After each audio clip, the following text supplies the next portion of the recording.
Tell me a little bit about kind of what went on here today. It's amazing. Here we are in Humble on a Thursday night. 1,500 people came out, and they didn't come out for a candidate or a political party.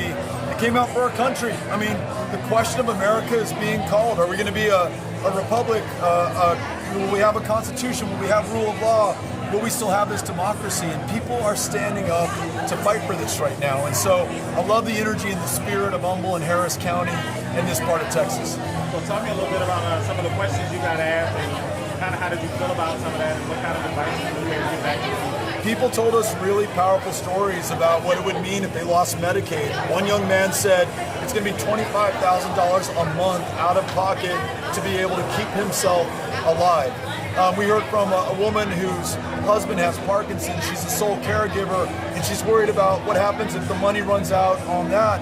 Veterans who are concerned about the VA losing 83,000 positions, most of them staffed by veterans, and folks who just want to see this country come through and for people to be good and kind and decent to one another. I don't think that's too much to ask.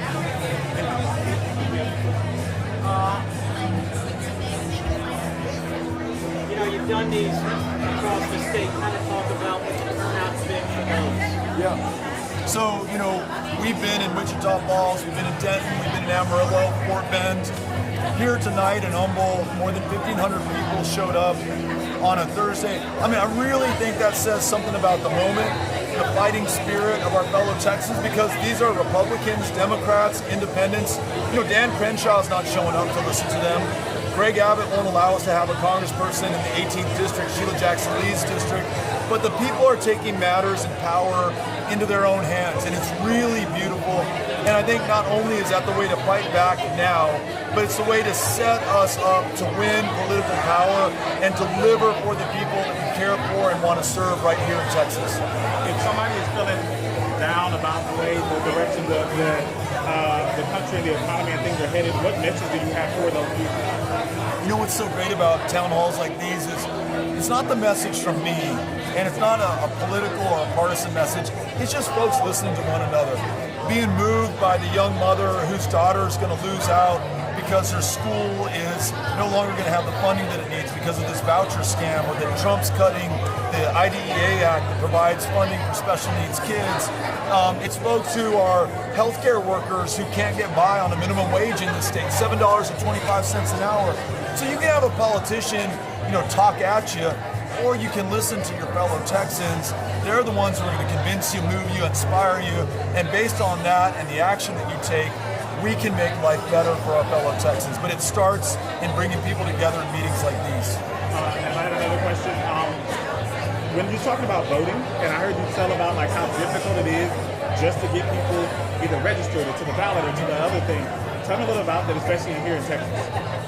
Texas makes it harder than any other state to register to vote, to cast a ballot. So organizations like ours, powered by people, we work to fight that by registering people to vote on college campuses or just on the street where we find them.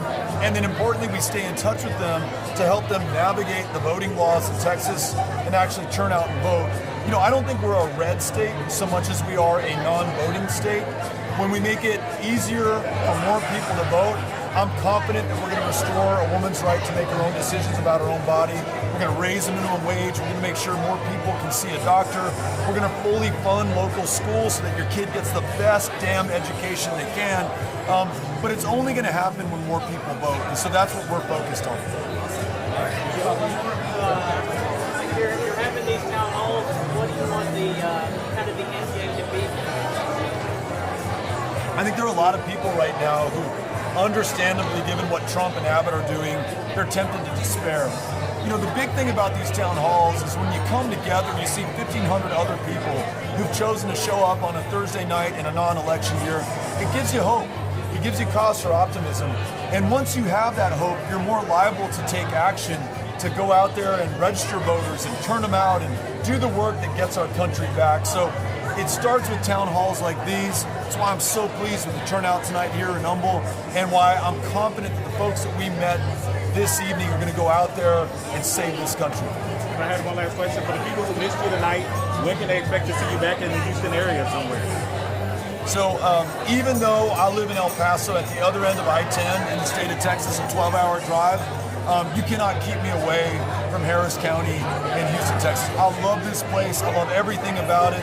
I love the fight and the spirit of the people here. So we will continue to come back, and we're going to continue to support people who are doing the important work on the ground. Thank you. Appreciate you both.